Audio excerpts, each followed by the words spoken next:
Morning, morning, monsters. How are you all doing this morning? This morning we are going to do something a little different or something a little familiar, depending on how long you've been. We're going back to the old format where we talk a lot about stuff and afterwards we play some video games. So this morning I want to talk about probably one of my top 3, if not top 5 authors. Obviously everyone knows Pratchett's my favourite, but very, very close after him is Neil Stephenson. Now, Stephenson is fantastic, and pretty much anything he writes I will go out, immediately purchase and read. But he, in the spirit of critical consumption, we do have to acknowledge, or I have to acknowledge for myself, I find some of his politics problematic, and his endings don't always land. That being said, they're so worth the ride, and he is such a good thinker that his books are just a must-read. For many, Snow Crash was their first engagement in Stephenson. It was his breakout hit in his 3rd book, and it was my introduction to him as well. But I have a theory. I'm going to talk about all of his books in a spoiler-free way. So don't worry, you're not going to get it spoiled on any major plot points of his books. However, I am going to be talking somewhat about the meta plot of his books, or a theory I have had after doing a reread of Seven Eves recently. And we are going to be talking about Seven Eves for a while. We used to do a book club, then life happened and stuff happened, and then reading a post-apocalyptic book didn't sound like the greatest theory. Anyway, that being said, so his first book, Big U, is really interesting because I encourage you, if you're interested in writing in books, to go read Big U, because Big U is rough around the edges. It's clearly informed by his experience in academia, and he's clearly riffing off the semi-famous mythological incident of D&D/LARPing students going into tunnels, and it was on the news in the 80s and during the D&D scare and everything. He's very good at sort of plugging into the what's hot of the now and writing about it.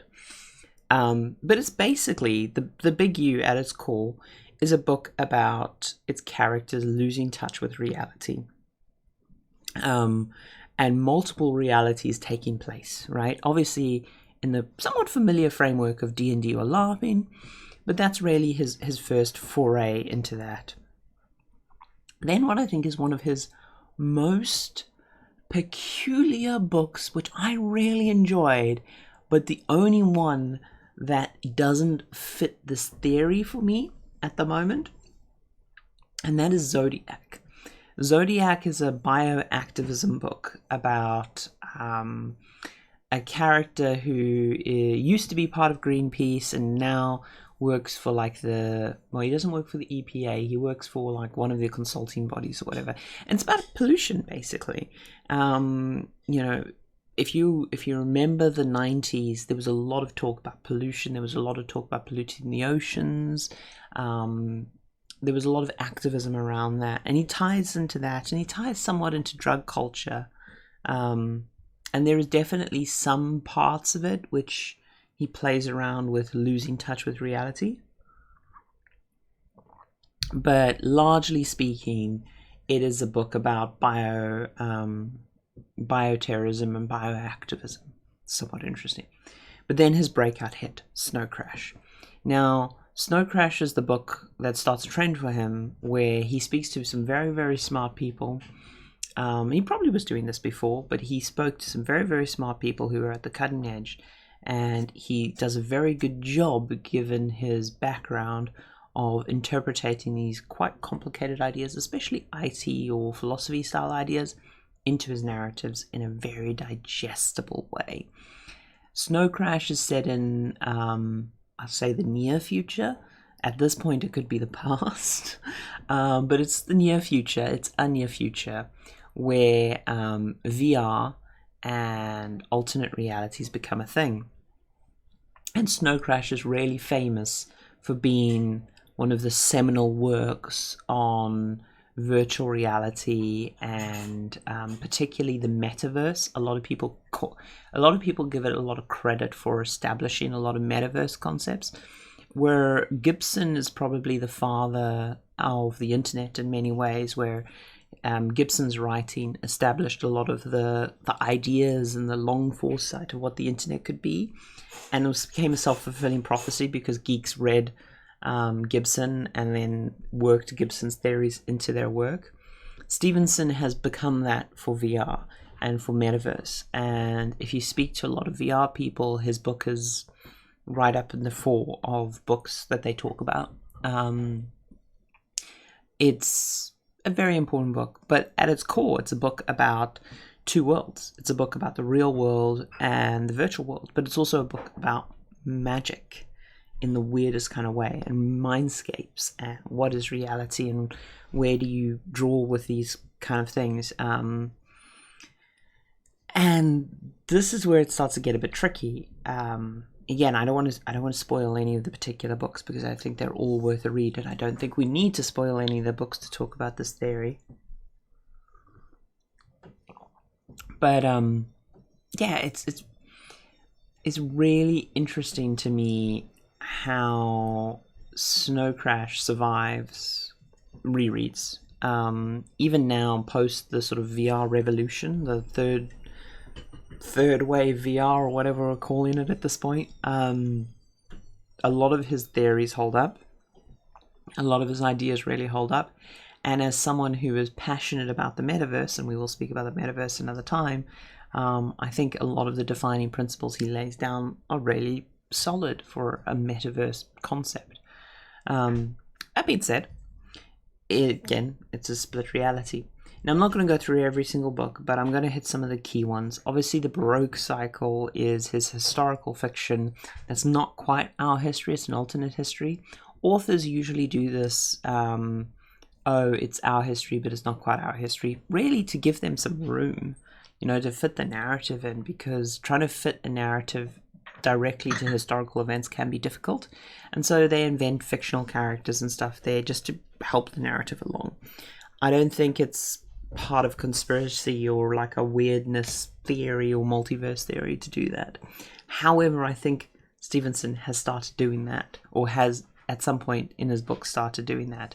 And I mean, so one of the key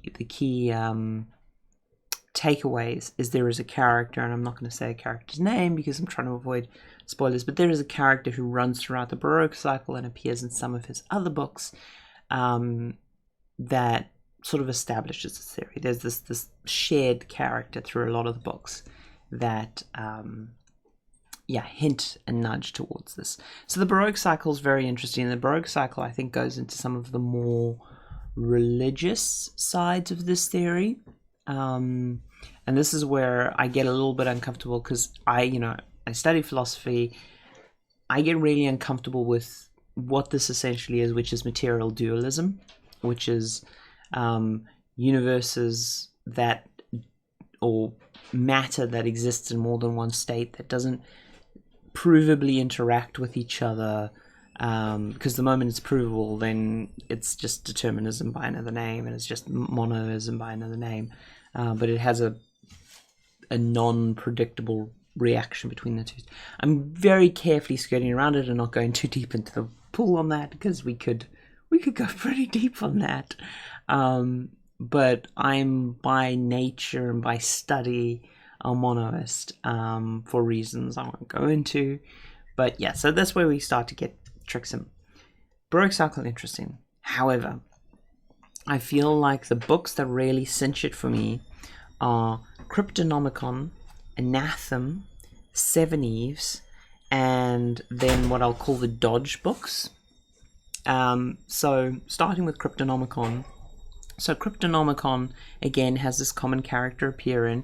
It happens both in the past and the present. He really does like to split and play with worlds a lot.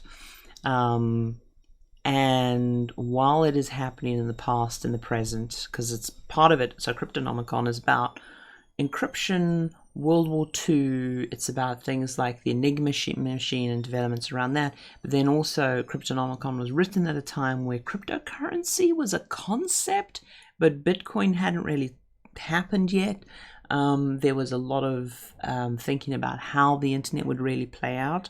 And if you're interested in IT and the internet and cryptology generally, it's a must read. Cryptonomicon's a great book. Again, terrible ending, but a great book that I without hesitation recommend. I will say that you'll get a lot more out of it if you have a maths or an IT background. But again, split worlds, talking about what's possible, and there's some I say quasi-religious because I think if you start to think that every one of Stephenson's books is just a snow crash simulation, you know, if you start filtering all of his books heavily through the lens of everything is just a computer simulation within a computer simulation, and a more elegant way even of saying this, especially if you're like in the mindset of Anathema, is computers are people, and he plays on computers are people a lot because historically computers are people, right? The word computer was for a profession where, you know, someone would compute things. So if you play on that and you play on what if rather than like a stack of computer simulations, he's thinking about this as the books are his brain simulating other realities, right? I don't think I'm being facetious when I say that. I think given the subject matter of his books, I think he could be in this brain space. I'd love to talk to him about it. I think it'd be fascinating.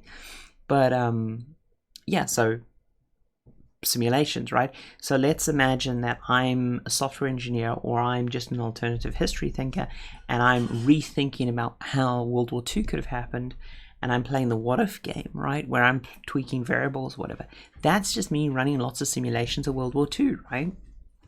And that's basically Cryptonomicon.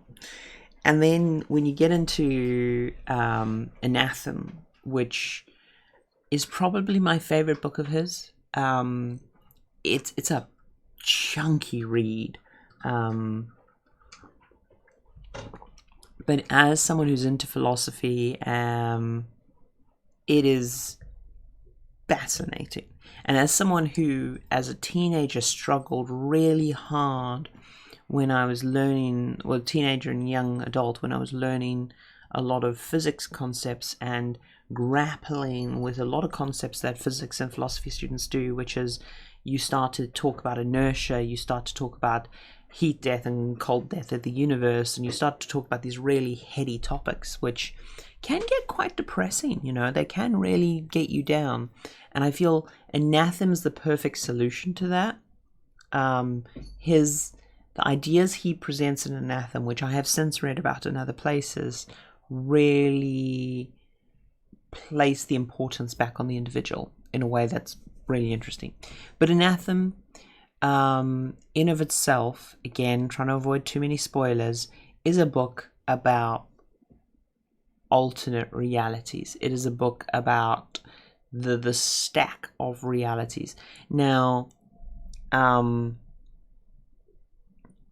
it leans heavily on Platonic forms and Platonic ideals, and I fucking hate Plato, and this is where I get really frustrated with Stephenson's political and ideological slant stuff, because he is libertarian material dualist. It comes through all of his books quite strongly. But Anathema is such a solid book, and it plays out these concepts, and for me, more than any other book other than potentially Snow Crash, which approaches it originally from a digital point of view, Anathema really nails a lot of the philosophy of multiverse such. So fast forwarding to 70s, one of his more recent books. Again, I'm talking about these in a spoiler-free way, and I highly encourage you to read all of these. 70s is a post-apocalyptic book where the moon gets blown up and humanity has to deal with it, and has to figure out how to survive it. And very, very good book. Almost finished my reread, and I'd love to chat just about that book. But there's an interesting phrase that comes up in the book multiple times, which suggests to me the entire book is a simulation, which is one of the characters coins this phrase of, well, if we could repeat the experiment of blowing up the moon 1,000 more times, we would have much more reproducible data. Because if any of you know, in stochastic modeling or in chaotic systems, like in, for instance, if the moon blew up, one of your key tools that you do is you simulate the thing happening, and there's just tiny interactions when you start talking about quantum physics, or even just when you start talking about Newtonian physics that's too granular for you to model. You don't have to even go as crazy as quantum physics, but quantum effects start coming into play. Then the best tool you have is to rerun the simulation multiple times, which with slight variations in the numbers, to detect chaotic systems, right? Because, for example, if I've got a ball in a ball, no matter where I start that ball, it'll come to rest in the center of the bowl, because that's a stable system. Whereas if I flip the ball and I put the ball anywhere, if I put the ball right in the middle of the bowl, it's not going to roll off. It's going to be relatively stable, but the moment it's anywhere on a round bit, it falls off, and the direction it falls off and the direction of travel can drastically change by even moving the ball by a millimeter, and that's an unstable system, right?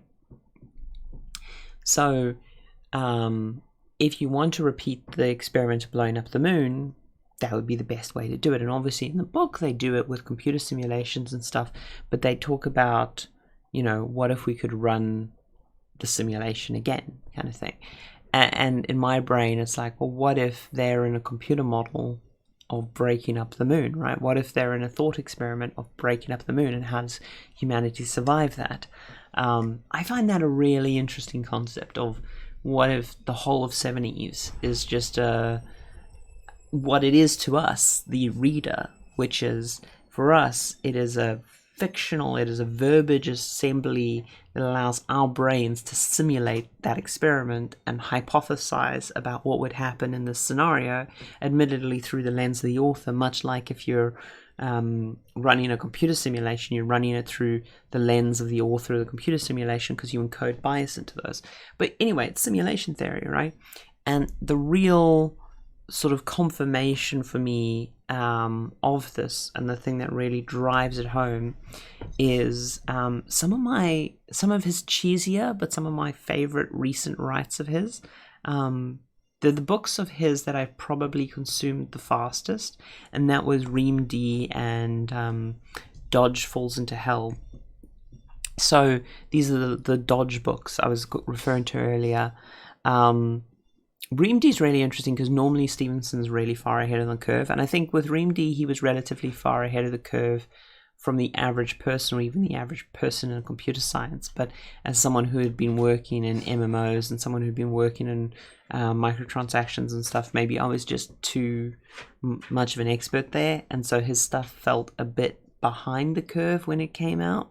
It's still a fascinating read, and if you're interested in that kind of thing, Ream D is about a free-to-play MMO, and it's a lot about like how he takes a lot of his ideas from Cryptonomicon and economics, and a lot of his ideas about virtual worlds and games, and it's clearly informed by Stephenson's personal experience with Kickstarter and other things. You know, he clearly was just in that world a bit more, and it's a really good read. It's a really rollicking read, but again, it talks about these two realities. It talks about the reality of this virtual video game. It talks about the reality of the actual thing with terrorists and crazy world plots that are just so good. Like literally, there was a point in that book where the entire book just flips, and it's fantastic.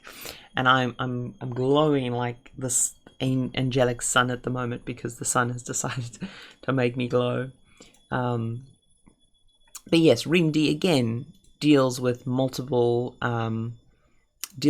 universes. It deals with it well, and it dives into those concepts, and yeah, interesting, but not as much in the simulation vein as a lot of other Stephenson's books, right? Not as much of a what if, until you get to the second Dodge book. And the second Dodge book for me is Stephenson not so much laying his cards on the table, but taking a particularly dense person and pointing at the cards and going, look, I laid it all out here for you. Let me explain it with Crown. And he basically goes into simulation theory in that book, and he goes, the character I mentioned, which is repeated in multiple books, he exposes the nature of that character in that book. You know, he does a huge reveal.